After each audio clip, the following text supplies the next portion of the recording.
There's only 3 full slates left of college football, which means there's only 3 more Saturdays for us to make a boatload of money.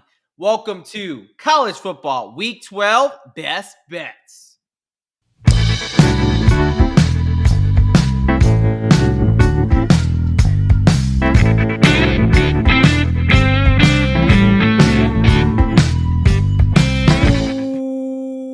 Welcome, football fans, to another edition of the D-Gen Docs. What is up, folks? College football week 12 is here. College football playoff is right around the corner, but we want to enjoy every single last full slate. What is up, folks? I'm one of your hosts here at the D-Gen Doc. More importantly, I am joined by my brother in degeneracy, Mr. Derek Bennett, a.k.a. Professor Locks. How we doing tonight, brother? Can't believe it's already week 12. Dude, We were just I'm still like gearing up for Ohio State, Texas at noon in week 1. Like, it's crazy that we only have 3 weeks left of full slate college football. Then obviously we still have bowl season and the big college football playoff, 12 down to 1. Yeah, the playoff does help, still having it up until January. But there's nothing like a full slate of Saturday college football games, right? We're getting action now, weekdays. Like, put the quad you box gotta on, watch 4 games at a time. Yeah. Right. Yep. We got to treasure that. But hey, folks, look, if this is your first time joining us, this is the College Football Week 12 Best Bets episode. And if you've been rocking with us all season, hey, cheers to you. Cheers to everybody. There's plenty of football, plenty of bets to go around. This is the college football six-pack here. Different than the typical six-pack you think about in a college town. We are talking our best 6 betting angles, whether that's the side, money line, total. We're breaking down 6 games that we feel the best about and have already put our money down on and would advise you to do so as well. Then we're going to finish up with our best bet segment. That is all bets are assumed to be one unit except for the lock. Then we'll give out a money like dog, a parlay, and a tease. We'll start the show with a couple takeaways very quickly, and then we're going to do our college football playoff predictions. We premiered this last week. Not going to be a ton of changes. Talk about some spots where we still see some value here in the market. And then we'll get into those 6 games breakdown. Hey, college football week 11.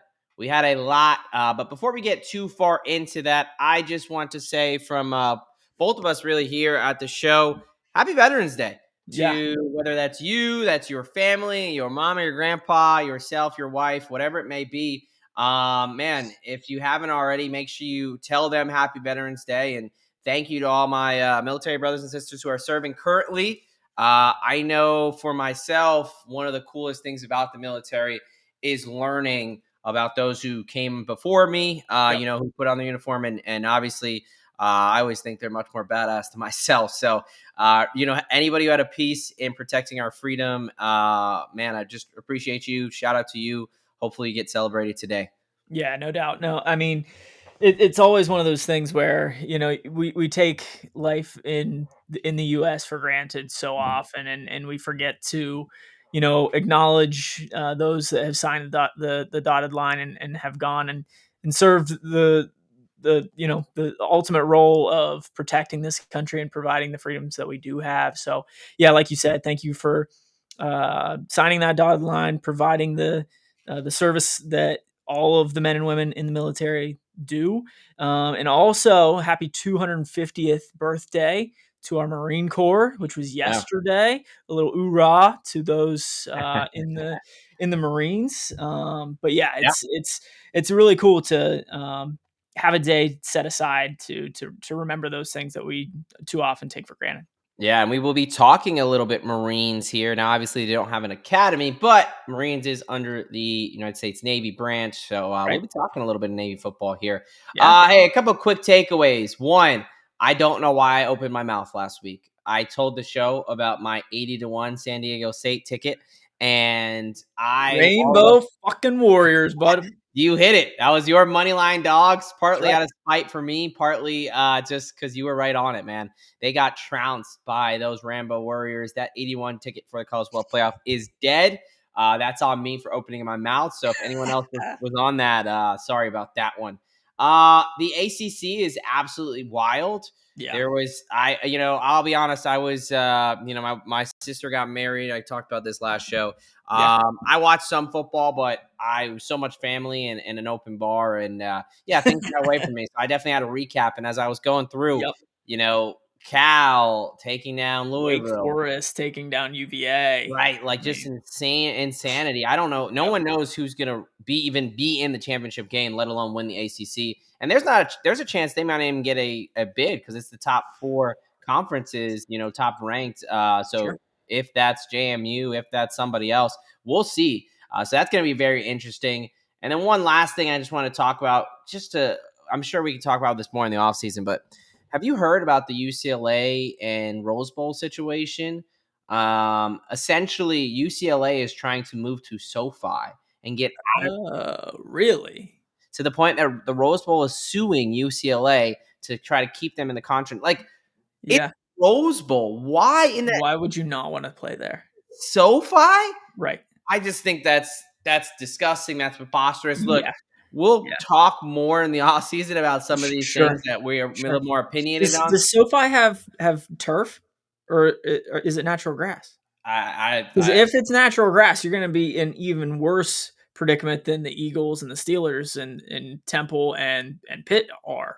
Sharing a yeah, stadium when you're going from the NFL to the to the college, college ranks, yeah, right? Because I mean, obviously, you have the Chargers and the Rams both playing at that's so SoFi. every week. Exactly. Yeah, no, it just doesn't Exactly. make sense, man. I don't know. I just think that's a lot of the corporate greed ruining Yes. college football, which we don't need to go on a tangent there, but just Sure. insane to me that that was even a thing. Yeah. So hopefully the Rose Bowl, stands up for itself and doesn't let these buffoons make this stupid decision. Yeah. But hey, Week 11 record recap, fairly solid for the show. Nothing too crazy.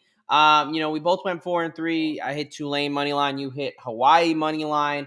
Yep. You hit your dog in Hawaii. I hit my lock in Texas A&M there. So, Yep. nothing too crazy. It was profitable. Always good to see some green coming through. Right. But we hold ourselves to a higher standard. We want to be crushing the board, and that's what we're hoping to do this week. A future did come home for us here. The LSU Tigers under 8.5 at plus 134 over on FanDuel. Gave that out on our preseason episode. Hopefully, you tailed along with us because we've been Yep. crushing in the futures. And I would say that two of yours, I do not want to put a hex on it, but Here we go again. yeah, I know. The Maryland one, you're already killing me with that loss to Rutgers. They still got a couple. We'll see, They but do. they just got to win one more. But I would say you gave out very strong convictions on Texas A&M and Texas Tech. Yep. They had huge wins to the point where A&M's undefeated. Even if they lose, drop one to Texas and Yep. you got to imagine they're Yeah. almost a Yeah. No, lock. I was looking at some like percentages, to make the Right. college football playoff, and A&M I think is like 98.4%, and Tech is like 84 or 85%. Yeah. So both of them are basically locks as long as they take care of business against teams that they should win. Absolutely. Pretty So pretty yeah, convincingly. yeah, Yeah. and I think you were one was at 4-1, one was at 2-1. So Yeah. very nice for you there to see those. Look, I'm trying to see if I can. Yeah, Texas Tech minus 800 to make the playoff. You can't even bet Texas A&M Yeah. because it's that much locked in right now. So shout out to you, my friend. Very good call. And speaking of those college football playoff predictions, yeah, let's get into it. We kind of debuted this last week. Yep. This is who we think ultimately at the end of the day is going to make the college football playoff. So I'm just going to bring it up here because I don't think there's a ton of surprises. We'll kind of just talk a little bit of the top and then some differences there Yep. and go throughout. So let's bring this up here now. Top four for both of us, I believe, stayed the same. Is that correct? Correct. Okay. That is correct. So you still think essentially Bama takes down Texas A&M in the SEC championship Yep. to get that bye, and then Ole Miss Yep. just kind of slides in there because they're going to win out and only have one loss. Correct. Okay, for me, I think that I basically think that Texas A&M goes undefeated, and I think even if Bama wins, I think that Texas A&M maybe they're so my numbers don't pay too much attention to, right? So I would Mhm. say I guess if I was truly doing this, I'd probably go Indiana, Bama, Ohio State, and Texas A&M. Okay.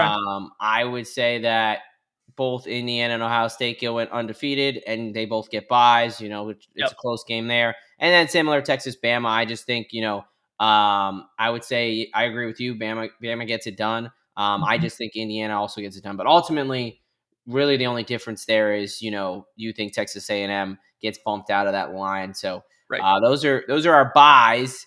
Yep. Now for moving along here, we've both got Oregon, both got Texas Tech. Now we have a little bit of difference here in you have Notre Dame and Texas and BYU. Mhm. I have Vanderbilt, Utah, and Pitt. So Yep. let's spend some time talking there because we've got obviously some huge matchups coming up here. Oregon, let's start with Oregon. Actually, we both have them, right? So if Yep. we go to Oregon really quick, the biggest thing here is that Iowa game. Yep. Man, was Iowa fucking close, dude. They were right there. They were right there. Like to have Yep. that drive to fourth and goal, Kinnick is going crazy. Obviously, and then even that 2-point conversion that was Oh, yeah. out by a millimeter. I Yep. mean, goodness gracious, man. But Dante Moore, What a dime he threw holy on along shit, the sideline to put him on, like, what, the 25 or something like that? Dante Holy Moore. Are smokes, you dude. kidding me? Yeah. Dude, that pass, like you had texted me at this point. It was very much peak wedding. So I actually rewatched this game last night. It was on super Mhm. late. I got to watch it all. Incredible, incredible game. Yeah. Dude, you could not have ran down and placed the ball any better than what Dante Moore did. No, no. Incredible, you Put know, put it put it in a Coke can. Like, just dude. And you talk about Oregon's two biggest games. Penn State when they were undefeated yep. to make the plays that he made in double overtime. Yep. And then on that drive, man, Yep. for a young quarterback. Yep. He's a Um, dog. so they got Minnesota coming to town this week, and then they got USC, and then they're at Washington. Yep. You gotta imagine, even if they lose one of those games, they're 10-2 and they're in. Yeah. So, USC at Washington can be a little bit tricky there, Sure. but again, Indiana and Ohio State aren't going to lose more than once. Right. So they're not really And going to be in a situation where they can lose another game, right? Because they're not getting to the Big Ten championship. So right, right. we both agree there. Why don't you talk about? Well, we are going to talk a little bit Notre Dame Pitt, so maybe we leave that one off for now. Why don't you tell me about Texas? Why do you think Texas and BYU are getting in? And then I'll talk Utah, Vandy. Yeah, I mean, I think one, Texas has a massive matchup this week against Georgia, Yep. which I mean, the winner of that secures at least kind of the top four within the SEC. I Right. think it's behind Alabama, Ole Miss, and Texas A&M. Yeah. So I think the winner of that game, not to necessarily tip my hand a little bit here, um, is going to kind of be in the driver's seat to be that fourth SEC team. I don't know if five is going to make it this year, just like they didn't last year. So, Right. the only other game on Texas's schedule is Texas A&M at the end of the year. Yeah. So I think personally, I think Texas could lose one of those and still get in with three losses. Basically, they've lost to a pretty good Oklahoma team, a damn good Ohio State team, and then another top 10 or not basically top five team at this Hey, point. don't discredit. They beat Oklahoma.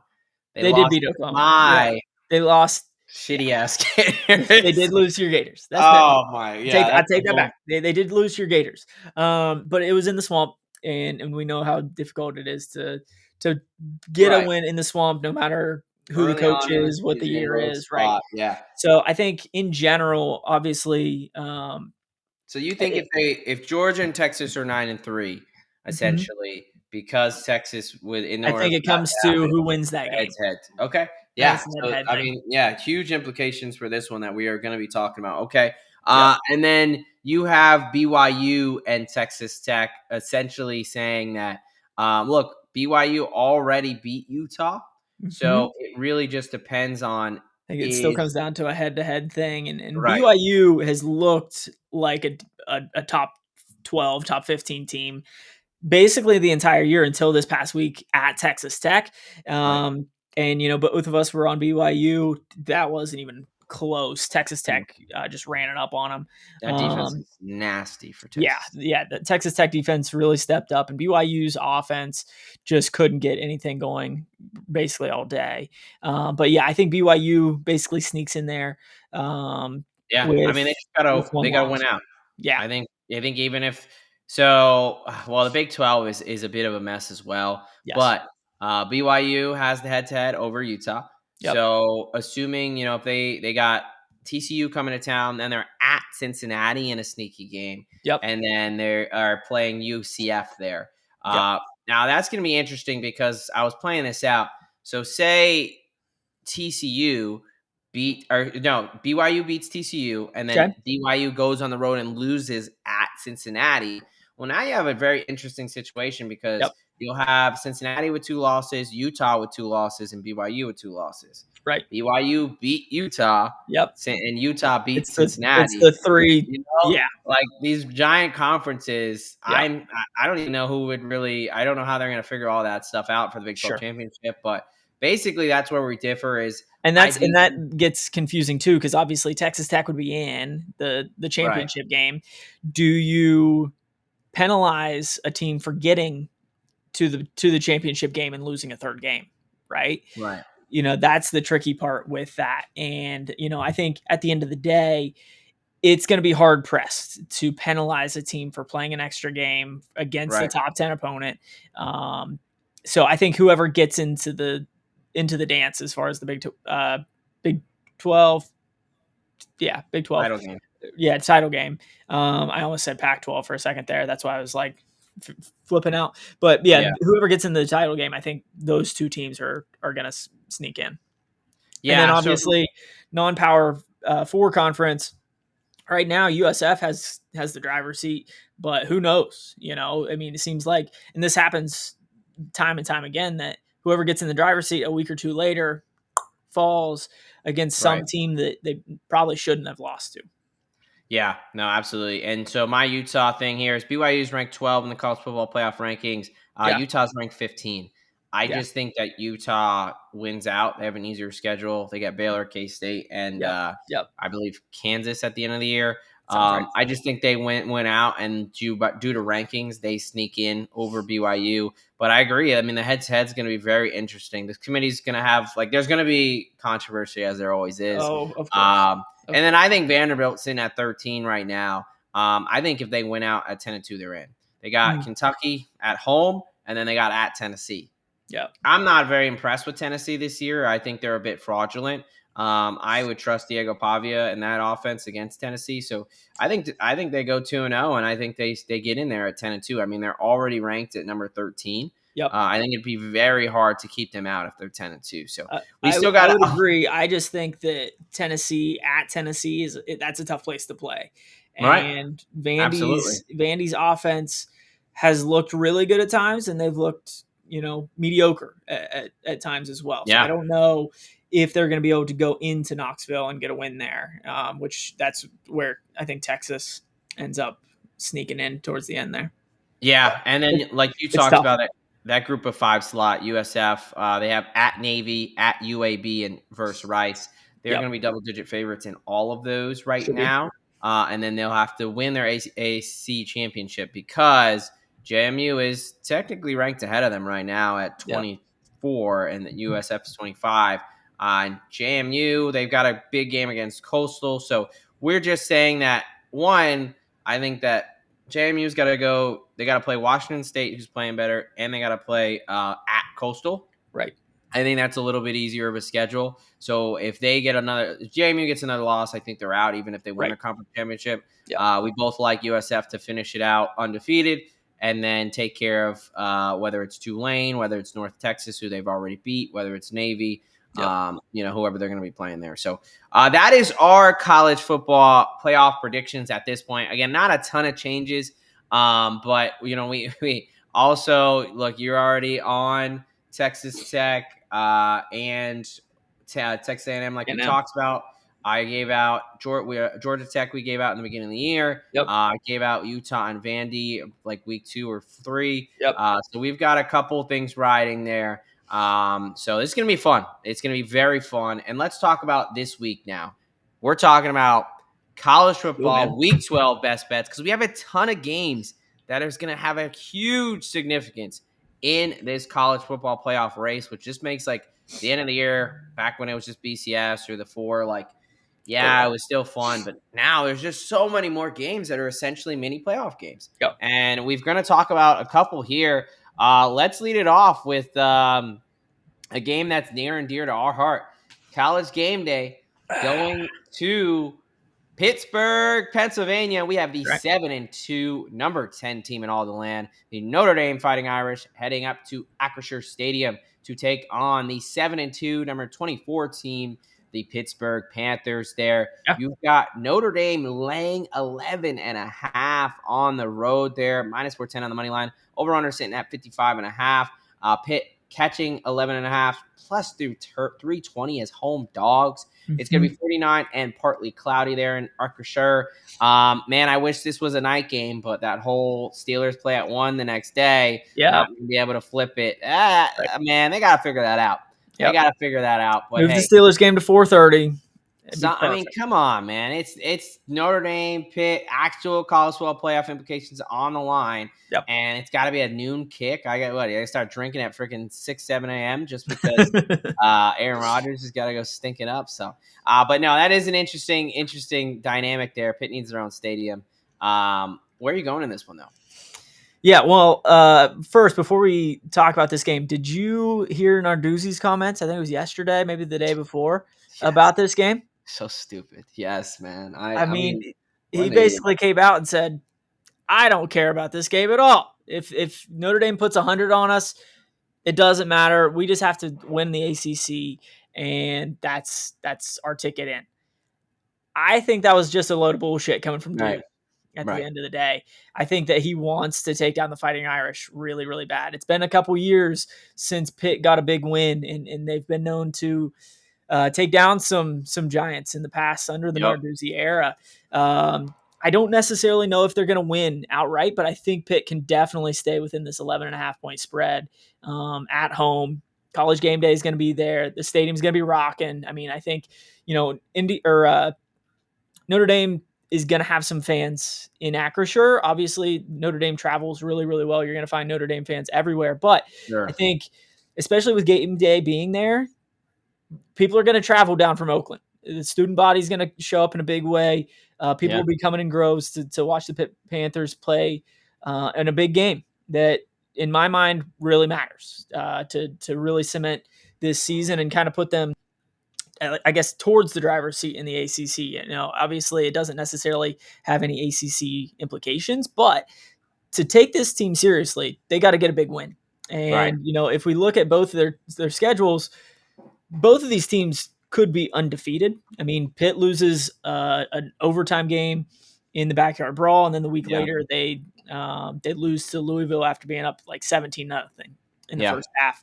Notre Dame loses basically by a field goal in a wet Miami game, Yep. and then loses on another uh, last minute field Yeah. goal, last second field Yeah. goal to the No, number three, touchdown. or it was a touchdown. You're right. On 4th and some To Texas A&M. So like Yeah. this is a pretty big matchup, and I think the freshman quarterback Heinz will be able to keep them within this number. Notre Dame's pass defense isn't very good, so Yeah. No. Yep. You said it beautifully. Yeah. Way too many points. Give me Pitt plus the 11.5 here. I think they're a scrappy team. And so we talked about, okay, both teams started off, a little bit shaky. Notre yep, Dame 0-2, Pitt 2-2. What was the difference for Notre Dame? Well, I think the difference for Notre Dame was that their level of competition just significantly decreased. Yeah, correct. Miami's a good team. They're obviously not world beaters, having lost 2 games in the past, month or so. Mhm. Texas A&M is a really good team, but you Yep, lost that at home to Marcel Reed and them. So I think that yes, they're on a what is this 1, 2, 3, 4, 5, 6, 7, 8 game winning streak. However, I really sure, only see for sure. one good team that they played, Yeah, and that's USC at home in the rain, where Maava still almost threw for 400 yards. yep, And when we talk about, you just said it, what was the shakiness, especially early on? It was that pass defense. And what's the difference from Pitt? It's that they went to the better quarterback. It's Yeah. not that they've played worse competition. I think Yep. if Heinzel's playing, I mean, they were up by double digits against both West Virginia and Louisville. Yep. So I think if Heinzel's playing, they can be undefeated. Whereas if we give it to the Notre Dame side, I think they've just played worse competition. So 11 and a half is a crazy amount of points. Notre Dame only won by 15 against Boston College, Yep. similar opponent that Pitt absolutely dominated. Yep. They went on the road to Arkansas right before the coach was going to get fired. Like, they haven't been on the road in a while. Yeah. And I think this is going to be a bit more of a hostile environment. For them, it might be a sleepy spot. It's going to be an 11 a.m. kick for them, body clock wise. And I think, yeah, they're going to get Pitt's absolute best effort, Yep. no matter what Narduzzi was saying. And the last thing I'll say that I think matches up well for the Pitt Panthers is they're coming off their bye. And Yep. they were very beat up at the wide receiver and linebacker and defensive line position. Now you get a chance for these guys to start getting healthy. Pitt is Yep. number 3 in the country against the run. You Yep. talk about Notre Dame, you have to stop those dynamic running backs in Price and Love. And yes, CJ Carr has been balling. I do expect there to be points on both sides. Yep. But I think Pitt can be scrappy at home, and I think that Heinzel gives them a puncher's chance here. So north of 10 points, absolutely give me Yep. Pitt. I'm riding with you there. Yeah, I think this is a branding thing as far as the point spread goes, and it's a little bit elevated for me. Yeah. No, I mean, look, Notre Dame's a good school or a good team, Oh but yeah, I think people underestimate like the difference between Eli Holstein and Mason Heinzel. yes, Something that we've watched, going to grad school there, being somewhat fans of them. yep, I don't think the national media is watching that and understands. They just kind of see a weak ACC. Oh wow, Pitt lost to West Virginia right. and The Louisville. defense is still pretty good, but Right. Yeah. No, I think that this is going to be, despite Narduzzi's comments, yeah, this is a get up spot. And because yep, this, honestly, this gives Pitt flexibility. If you win this game, because they have a tough 3-game stretch, they yep, got Notre Dame at Georgia Tech and then Miami at home. yep, If you win this game, I think this gives you leverage to being able to drop another game and still be in potential. consideration. This will Yeah. be a huge game. So, Oh yeah. yeah, we both like Pitt to at least keep it close. 11 and a half, too many points. All right, game number 2 here. We're going to the group of 5. A couple teams we were just talking about, actually. Look, the USF Bulls 7-2, number 24 team in the land, I believe. Depends what rankings you look at right now. And then Navy also 7-2. Navy coming off a game where they just got trounced by Notre Dame Yep. by like 30 something points. You've got USF heading to Annapolis, Maryland, to Navy Marine Corps Memorial Stadium. They are laying 10.5, minus 395 on the money line as road favorites. Over under sitting at 65.5. Navy plus 10.5 as home dogs, plus 310 on the money line there in Annapolis. 46 and partly cloudy, so maybe a little bit cold for those Tampa kids, but nothing too crazy. No snow, no real weather. Yep. Basically nut up and figure it out. So Right. where are you going in this one? Huge implications. These are the top 2 teams in the AAC, Yep. which is it's projected to get the college football playoff spot right now. Yep. Where are we going here? Yeah, no, I think this we finally gotten to the point in the season where we're starting to see mutual opponents, and we can kind of compare game to game. Right. So with Navy and USF, I mean, just a few weeks ago, USF beat FAU 48-13. Navy struggled with them a little bit, 42-32, still getting a 10-point win. South Florida absolutely trounced North Texas 63-36. Navy lost to North Texas Yep. in Denon, 31-17. So I mean, USF definitely has that aspect to them. The thing with the military academies is always, switching over to defending that triple Style. option, triple Yeah. option style of offense. Well, USF is coming off of a Thursday game, so they do have a few extra days to prepare after a big win against UTSA. Good call. And I think that's going to be the difference in this is that extra time to prep for that Navy offense. Yeah. Offensively, obviously Navy's going to run the ball. This is going to be a slower game than USF is used to playing, but I don't think it necessarily matters. I think USF can put up points with the best of them and pretty easily cover this 10.5 point spread. So give me USF laying the 10.5. Yeah. Gonna agree with you again. I love USF here. I think it's a situation where USF has a top five scoring offense in the Yep. country. They are going to put up points. So when they win big, Yeah. right? So typically it's a big number. You're worried about that, but also Navy coming off a two-game road stretch, hard games, but they lost two pretty convincingly. Yeah. Both by double digits. I think the reason that they were 6 or 7-0 or whatever it was is if you look at their schedule, man, this strength of Pretty bad. competition is a joke. Yeah. UAB, Tulsa, Rice, Air Force, Temple. Temple, Yeah. FAU, all in the bottom of this conference, Yep. right? All in the bottom half of And this it's conference, not like they won convincingly. I mean, right? FAU, they won by 10. Temple, you win by a point in Philly. Like Right? that's not convincing. I mean, it's not like you're going out to the West Coast or anything if you're Navy. Yeah, especially Against on the Air road. Force, obviously that's a big game for Navy, but you win by 3 against a okay Air Force team, pretty bad Air Yeah, Force team. Yeah, that Air So Force defense is terrible. So, yeah, yeah, I know. I think the other thing here you talked about USF run defense. Their pass defense is susceptible, but they're only giving up 110 yards on the ground. Now, yep, I understand that they're not. They're going to see a much bigger, larger percentage of running in this game. yep, But the last thing here is maybe all-star quarterback or Horvath didn't play against Notre Dame. right, So, I mean, look, now, did they purposely hold him out if he was banged up to make sure he could play? Because the Notre Dame game for them is not nearly as important as this game. sure, And down the stretch, sure, but that tells you that he's at least banged up. And I mean, right. this isn't a normal quarterback situation. These military academy quarterbacks get run into the dirt. So if you're not Yep, 100%, you're gonna feel it right away. So yep. yeah, I we're both on They're not USF. going I to feel love it you. as much as some people because they're absolutely they're dogs. I mean, they're Right. tough with nails, but the bodies can only take so many hits. And to your point, their quarterbacks take a lot of hits. Yeah, and look, this is we're a pro Army show here. All right, we're not backing those seamen. So give us the USF Bulls there to represent Tampa and go into Annapolis, Maryland, and cement themselves as a real college football playoff contender here. All right, game number 3. Geez, I have not been saying the times and the dates. I apologize. So game number 1, Saturday, November 15th at 12 p.m. Eastern time. And then the last game also at 12. Now we're going over to the 3:30 slate here, Saturday, November 15th. Did I say the 12th? November 15th. Jeez, I'm all over the place here. What's going on? Come on, man. All right, game number 3. Huge SEC matchup. We've got the 7-2 number 12 team in the country, Oklahoma Sooners, taking on the 8-1 number 4 team in the land, the Alabama Crimson Tide here.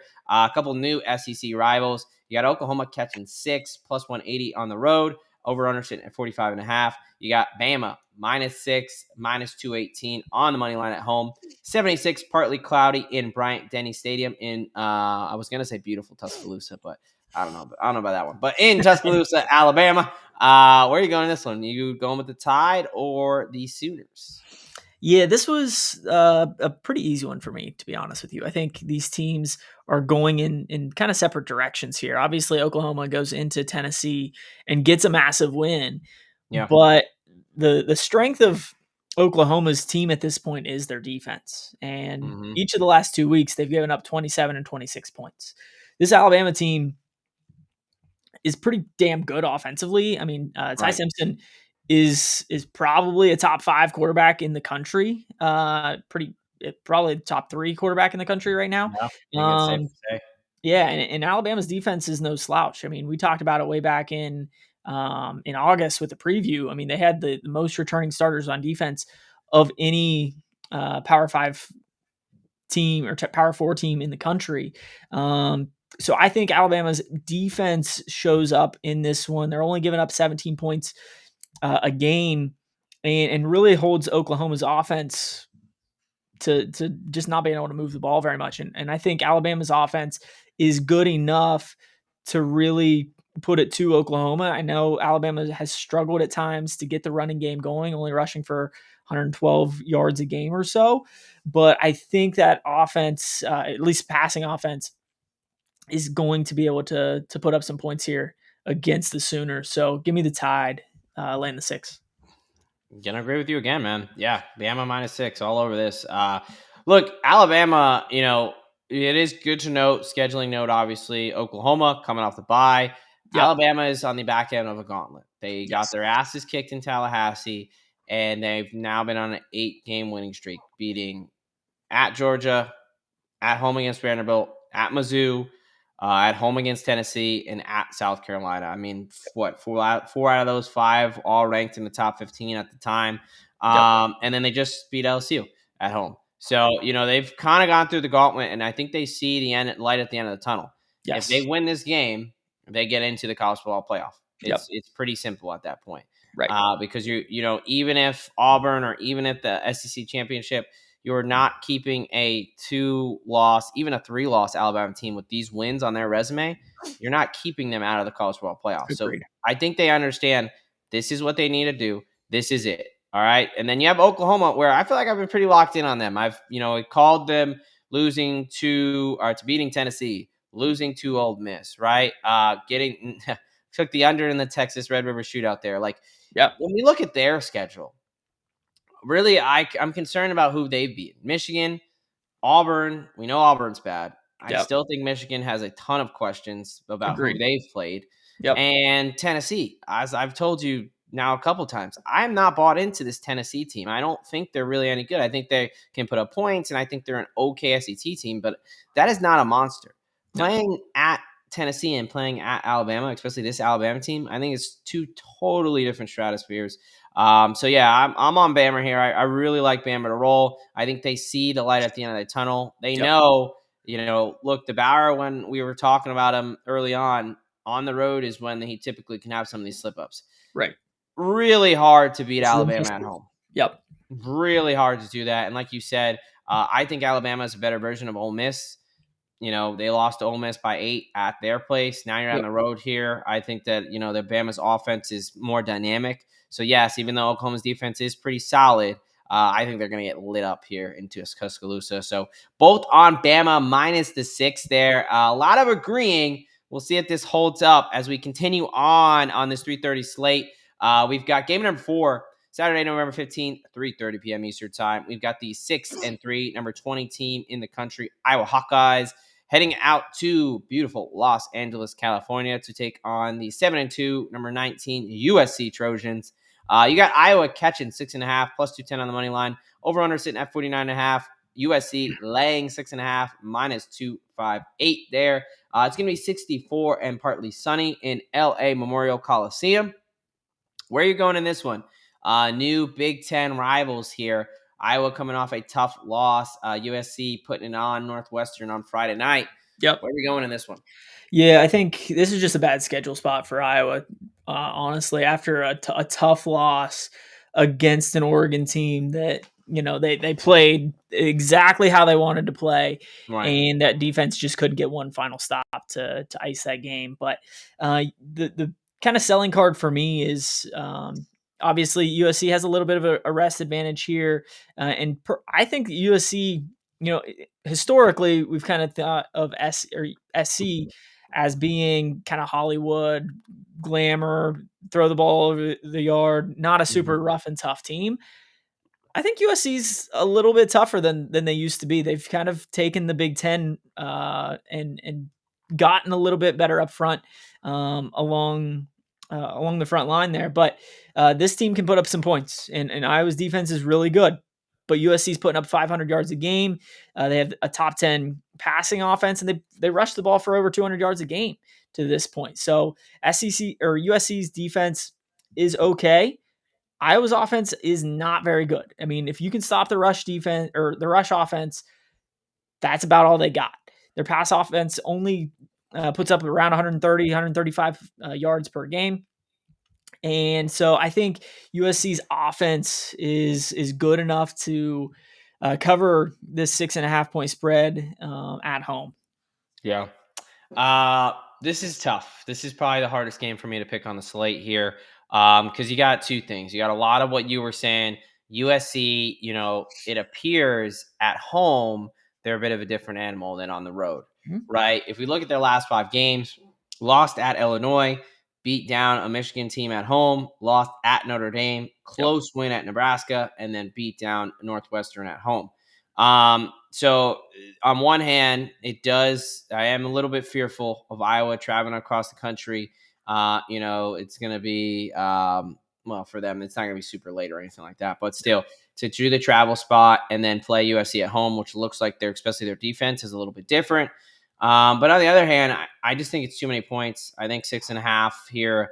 Iowa, they've lost by 3, 5, and 2 in their 3 losses. Yep. I understand, yes, that was a tough loss at home, both that and the Indiana game. You could argue our dream crushers, but after the Indiana game, they went on the road to Wisconsin, beat them 37-0. So I think that Kirk Ferentz is a good enough coach to rally this. But yeah, this is a tough one because what USC are we going to get? That's the Yeah. biggest thing. If we're going to get the USC that they've been playing up to an excellent level at home recently, then yeah, Iowa's going to be in trouble. But I trust Kirk Ferentz more than Lincoln Riley at this point to get consistency out of his team. I think the USC's rush defense giving up over 140 yards a game, and Iowa does have a top 5 defense. Like this is going to be it's gonna be like a battle of 2 very different styles, Yes. and we're gonna see which one's gonna drag the other one into the deep end and try to make them survive.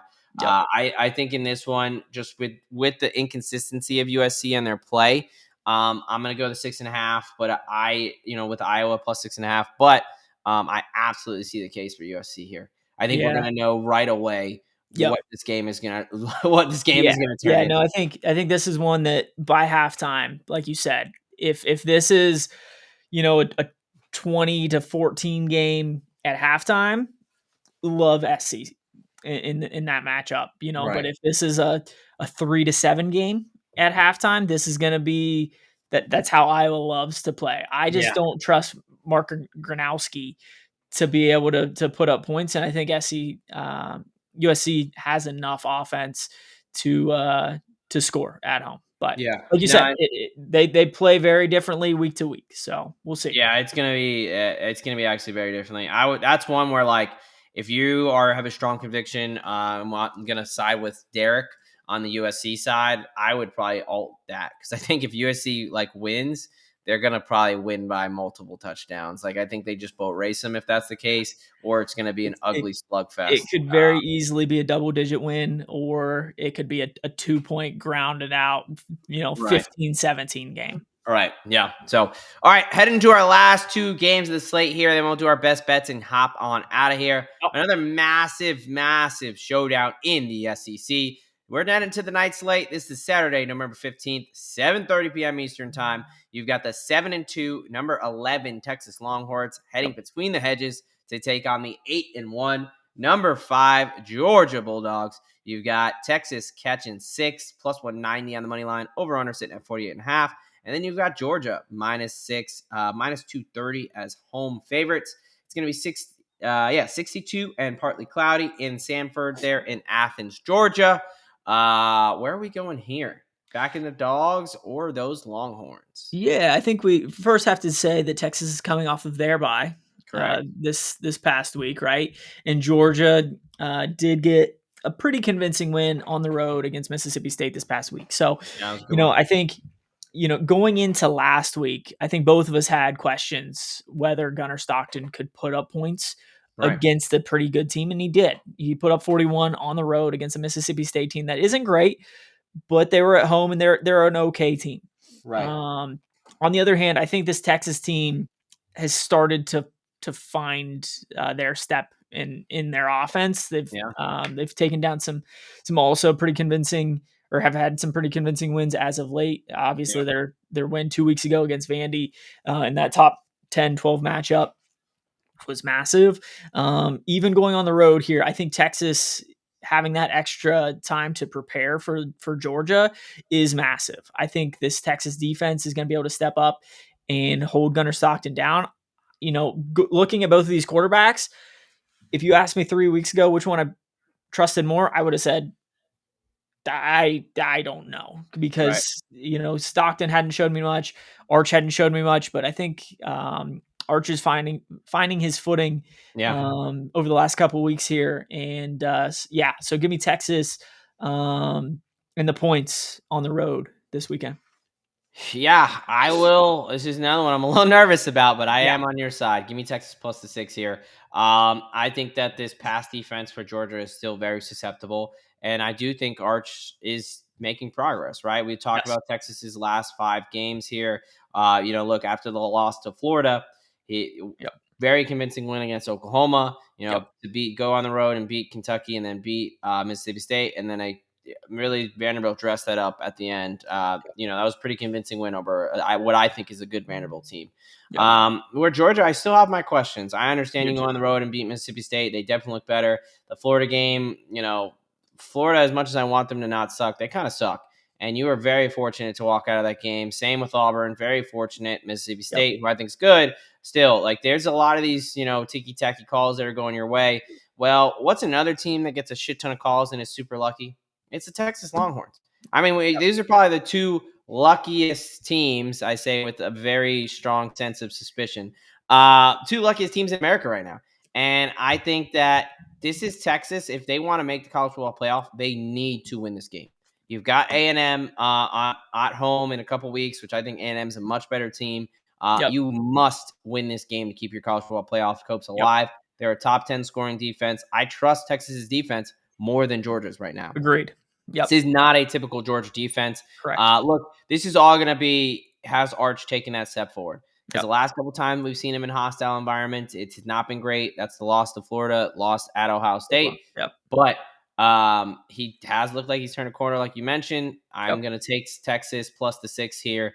I think that they take advantage of this pass defense of Georgia. And then finally, I think that one of these controversial calls is finally going to go against Georgia. They're going to bitch and moan all they want.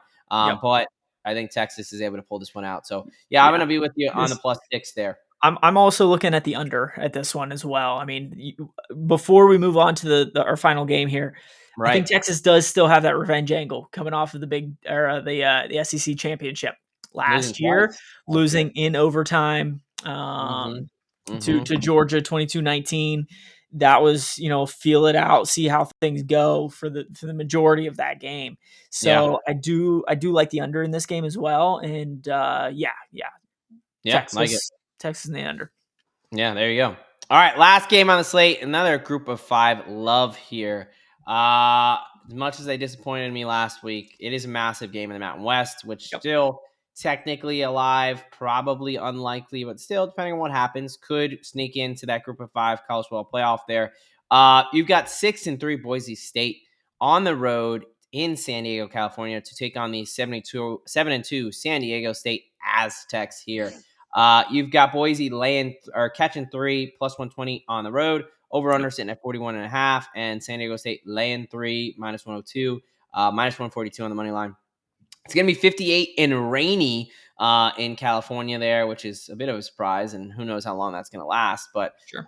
it is in the Snapdragon Stadium in San Diego, California, which is a very beautiful city. Yep. Where are we going here? Are you going to fade these Aztecs again, or are you going to back a top 10 defense in the country? I certainly am. Give me Boise State in this one. Oh, I'll boy. take 3 points on the road against the San Diego State team that just lost to the Rainbow Warriors in a massive fashion. It wasn't even close, 38-6. Yeah, no, I mean, I guess Boise State did get blown out 30-7 against Fresno 2 weeks ago, but last week bye week.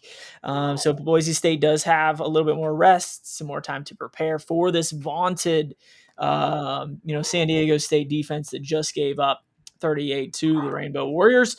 I think this comes down to, both sides of the ball. I mean, Boise has a top 40 offense and a top 40 defense. San Diego State has a really good defense, only giving up 13 points per game, sixth fewest yards per game at 260-ish yards. Right. San Diego State's offense is not very good. Only putting up 26 points per game, about 350 yards, and most of that's coming on the ground, where Boise State's rushing defense is only giving up around 150 yards per game. Their pass defense is rock solid. So I think Boise State's going to sell out to stop the run. I don't think San Diego State can put up enough points in this one for to cover this 3-point spread. So give me the Broncos in this one. I will give you one opportunity to change your pick here. I Boise know the State. quarterback's out. I don't think it Okay. matters. Boise State quarterback number one with their leader on their team. I don't Maddox think it matters. Madsen there I out for don't this think San Diego game. State can put points up. I am shocked this line is only 3 with Madsen. You now have a quarterback making his first start on the road in a hostile environment. This game 2 has weeks to prepare. major Mountain West. The winner of this game is in the driver's seat to play in the Mountain West Championship. And even if they play again, to get home field advantage in that Mountain West Championship there. This is a massive game. Yes, look, San Diego State, they went on the road. They went all the way to Hawaii. I underestimated the look ahead spot here. Hawaii put it on them. This Hawaii's run and gun style of offense is what gives San Diego State trouble. Mhm. Boise State now brings in a guy who his first start looked terrible last week when they got blown out against Fresno. 2 weeks ago. He's had plenty of time. Sure, Plenty sure, of sure, time sure. Yes, they lost to get 30 to everything squared away with 7. his receivers. 30-7 on the Smurf turf. Meanwhile, common opponent in Fresno, San Diego State went into Fresno on their turf 23-0. This is not the same Boise State team. Give me San Diego State minus the 3. Love the Aztecs here. Great bounce back spot. You got a top 6 defense in the country going up against that first starting quarterback. Yes, please. Give me San Diego State at home minus the 3. If you are like me and like this, I would bet this now. I think a lot of people do not realize that Madsen is out. He just got officially rolled out yesterday. So Yeah. I would do that but if you want to be on the other side, I'd probably wait to bet it because I have a feeling this line is going to grow when the general public learns more about this injury. All right, my friend, let's go to our best bets and get on out of here. So, what is your lock for college football week 12? USF minus 10.5. Yeah, I think in general, Navy is a good squad. I just think that USF is going to put up a lot of points in this one and blow through that 10.5 point spread. Yeah, if you're good enough to beat my Gators in the swamp, I think you can go handle a fraudulent Navy team. I like that play. I do like USF a lot here. They know what's in front of them too. Yep. So, Yep. yeah, for me, we're gonna stick in the group of 5. Give me the San Diego State Aztecs here minus the 3. Boise State's best player is out for this game. Now they're going to start a true sophomore making his first start in a very hostile environment on against a good defense. Mistakes will be made. Expect at least one defensive touchdown here. And I mean, hey, it could be 7-0. I will take that as well. Actually, I'll take a little bit more points. Give me a 21-3 game for San Diego State. Where is your money line dog? Boise. San Diego State is not going to be able to score. I think Cutforth will be able to move the ball with a little bit of extra time to prepare. You're And just insane. thrust it into a game against a pretty decent squad in Fresno. It's a tough place. So I think he's been working with those wide receivers over the last couple of weeks. And I'm thinking, I don't know, 27-21. No shot does this kid score 27. You better be off saying 6-3. All right. Wow. Okay. Anyway, moneyline dog for myself. Texas, give me the Longhorns to go into Sanford Stadium between the hedges there. Georgia's playing a team with similar talent level, and they've been just playing with fire all season. They got bid against Bama at home. I think they get bid against Texas here. Texas is a more desperate team coming off the bye. They're going to take advantage of that Georgia secondary. So give me Texas plus 190 on the money line. All right, tease and parlay for you, my friend. Tease. Let me take Bama down to a pick 'em. I'll tease USF down to 4.5. Like that. And then I'll take Pitt up to 17.5 against Notre Dame, Love plus it. 140. And then do you want me to roll off a parlay as well? Go ahead and do the parlay. Yeah. Give me your moneyline dog and my moneyline dog. Pair them together, plus 550. Man, for all the agreeing we've done on this show, these best bets are going to get very dicey. I do like your tease. For my tease, give me Pitt Notre Dame over 49.5, Bama and a pick'em, and Texas plus 12 at plus 140. For my DGen parlay, give me San Diego State -9.5 and Bama -10.5. They're a little bit of an alt spread, a little mini pleaser. That is plus 713 there at 7-1. Man, we have a lot of agreement, but that, and I know you're going to be asleep, so just look out for my text at 10:30 p.m. Eastern time game between San Diego State and Boise State. It's going to Hey, it's a lot of awesome. bragging It's rights. absolutely awesome to wake up on a Sunday morning, pull out the phone. Oh, Hey, geez. look, there's more money in my account. Ah, jeez. Anyway, let's do a quick recap here for Professor Locks. His lock is USF minus the 10.5 against Navy. Boise State on the money line, plus 124 in the Snapdragon Stadium there against San Diego State. The tease is Bama, USF, and Pitt in a 6-point tease for plus 140. And his DGen parlay this week is Texas and Boise State, both on the money line at plus 550 there. For myself, my lock, the San Diego State Aztecs minus the 3. We got Texas on the money line as the dog at plus 190. Tease, Pitt, Notre Dame over Bama in a pick'em, and Texas catching the 12 in a 6-point tease at plus 140. And then the TGM parlay, San Diego State minus 9.5 and Bama minus 10.5 at a nice, juicy 7-1. All right, folks, that is it for college football week number 12. Why don't you tell the good people what else they can look forward to, what's going on at the channel, at the network here? Yeah, of course. We got the NFL show, NFL Week 11 already coming out tomorrow night. Yep. Don't want to miss that. We've been on a pretty good roll as of late. I think we're like 57% over the last 6 weeks or so. Right. And then you have your injury report over on Yep. IDP Plus for all of us fantasy nerds that want to make sure our lineups are set. And if we're looking in the props market, we want to make sure that we check that out as well to make sure we're taking advantage of some injuries that occur week in, week out in the NFL. So check your injury report out on Thursday night over at IDP Plus. Yes, sir. Hey, look, folks, we are very, very close to our goal. We set out the goal of 1,000 subscribers at the beginning of the season. It's our first season on the channel. We're Yep. so close. I think we're nearing in on the 100 mark or whatever it may be left. We're getting close to that 900 mark. So, Smash that subscribe button. Tell yeah, your neighbor, tell your coworkers, tell your right. boss, tell the parents that you talk to at your kid's soccer game. Tell everybody. Yes. Keep it, We what, will 21 and change your up? life, and it's watching sports. So Yeah, look, we do appreciate it. We don't ask for much. Absolutely free show. We give out winners for absolute free. All we ask is for a simple like and subscribe. Helps us continue to do this for free, and the bosses know people care. And hey, it's almost Thanksgiving. It's that time of giving, so always good to show that you care. Pass along a little bit of good karma. But hey, folks, we will be back next week for college football. As Derek said, we got the NFL show tomorrow. I will do an injury report on the NFL there on Thursday. But hey, you know what they say. A lock a day keeps the bookie away. And here at the Geno Docs, we've got your prescription. From Professor Locks and Doc here on DFSG Plus, we thanks, are Matt. out of here.